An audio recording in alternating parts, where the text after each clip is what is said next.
नमस्कार, मैं आपके साथ के राणा। एमपी नेटवर्क देख रहे हैं आप और लोकसभा स्पीकर का 26 जून को चुनाव होना है। स्पीकर चुनाव को लेकर सत्ताधारी पार्टी भारतीय जनता पार्टी की अपनी रणनीति है, तो वहीं विपक्ष की अपनी शर्तें। विपक्ष डिप्टी सीएम का पद चाह रहा है और इस स्थिति में ही सत्ताधारी राष्ट्रीय जनतांत्रिक गठबंधन यानी कि एनडीए के नामित सदस्य के खिलाफ उम्मीदवार नहीं उतारने की बात कही जा रही है। बात इसे लेकर भी हो रही है कि स्पीकर चुनाव सत्ता पक्ष और विपक्ष दोनों के लिए अहम क्यों है। लोकसभा स्पीकर का चुनाव पक्ष और विपक्ष दोनों के लिए ही अहम है। बीजेपी की रणनीति जहां स्पीकर चुनाव के जरिए यह संदेश देने की होगी कि एनडीए की सभी घटक दल मजबूती के साथ हैं और गठबंधन में कोई भी किसी भी तरह का कोई विरोधाभास नहीं है, वहीं विपक्ष की रणनीति यह भी है कि स्पीकर चुनाव के बहाने सरकार को डिप्टी स्पीकर का पद उसे देने के लिए मजबूर किया जाए। उदित राज से लेकर संजय राउत तक इंडिया ब्लॉक की पार्टियों ने नेता जिस तरह के बयान दे रहे हैं, उसे स्पीकर पोस्ट को लेकर एनडीए के घटक टीडीपी और जेडीयू की महत्वाकांक्षाओं को हवा देने की रणनीति से जोड़कर देखा जा रहा है।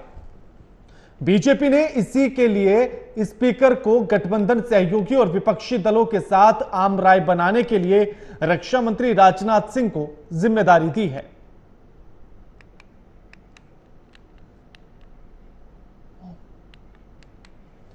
और इस खबर पर हमारे साथ हमारे संवाददाता ओमशील जुड़ गए हैं न्यूज रूम से लाइव।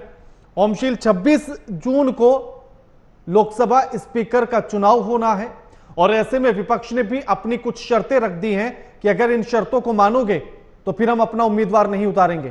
क्या कुछ पूरी जानकारी है ओम?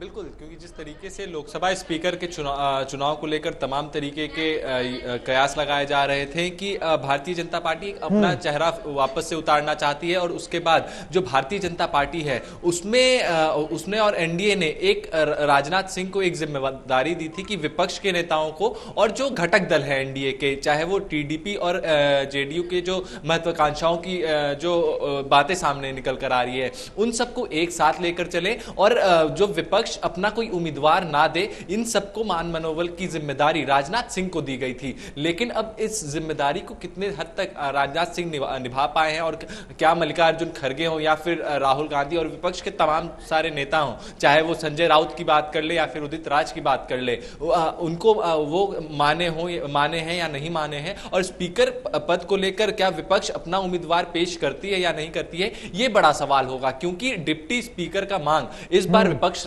करने वाला है और विपक्ष डिप्टी स्पीकर का मांग अगर करता है तो क्या लोकसभा स्पीकर का जो चुनाव होने वाला है, क्या उसमें भी अपना उम्मीदवार को खड़ा किया जाएगा विपक्ष द्वारा? ये बड़ा सवाल है। क्योंकि जिस तरीके से हमने देखा कि अभी जो शपथ दिलाया जा रहा था सांसदों को, अभी से ही विरोधासुर विपक्ष का सदन में देखने को मिल रहा है। जब शिक्षा मंत्री धर्मेंद्र प्रधान वहां पर शपथ ले रहे थे तो नीट शेम का नारा विपक्ष द्वारा लगाया गया और संविधान की कॉपी, जब प्रधानमंत्री भी शपथ ले रहे थे, संविधान को भी लहराया गया पूरे विपक्ष द्वारा। तो कहीं ना कहीं एक मजबूत विपक्ष अभी से सदन में दिख रहा है। अब देखने वाली बात यह होगी कि लोकसभा स्पीकर के चुनाव में क्या कुछ होता है 26 तारीख को। बिल्कुल। साथ ही क्या लगता है ओम कि आखिर क्या विपक्ष की शर्तों को बीजेपी मान लेगी या फिर स्पीकर के चुनाव को लेकर कुछ अलग रणनीति बीजेपी की है?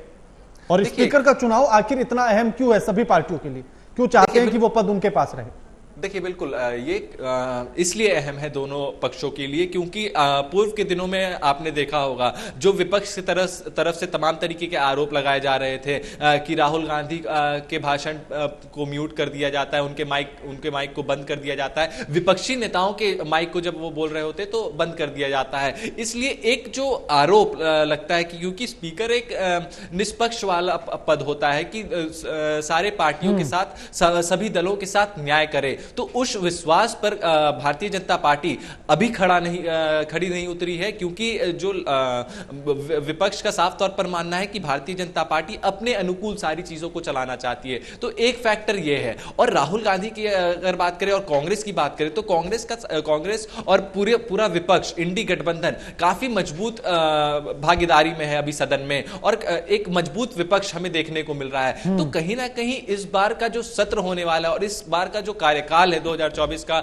जो कार्यकाल है वो काफी महत्वपूर्ण होने वाला है और काफी दिलचस्प होने वाला है कि सदन में जिस तरीके से मांग रखी जाएगी विपक्ष द्वारा और जिस तरीके से हर नीति जो भी नीतियां रहेंगी उस पर चर्चा होगा और तमाम तरीके का जो विरोधासुर भी विपक्ष के द्वारा हमें देखने को मिलता आ रहा था, अब वो कुछ ज्यादा भी देखने को मिल सकता है। कई सारे मुद्दे हैं, चाहे वो नीट की बात करें, अग्निवीर की बात करें, ये सारे मुद्दे आने वाले हैं के अभी जैसे जैसे शपथ ग्रहण होगा उसके बाद लोकसभा स्पीकर का भी चुनाव होना है। अब उसके बाद ये पता लगेगा कि कौन कितना प्रभावशाली है और भारतीय जनता पार्टी की क्या रणनीति है। जो उनके घटक दल है टीडीपी और जेडीयू, उनको वो कैसे मनाते हैं, क्योंकि कहा यह जा रहा था कि टीडीपी भी चाह रही है कि उनके लोकसभा स्पीकर बनाए जाए, लेकिन अब देखने वाली बात यह होगी कि टीडीपी को क्या भारतीय जनता पार्टी मनाने में कामयाब हुई है या नहीं हुई है, यह बड़ा सवाल है। बिल्कुल, शुक्रिया ओम आपका हमारे साथ ये तमाम बातचीत करने के लिए और जानकारी साझा करने के लिए।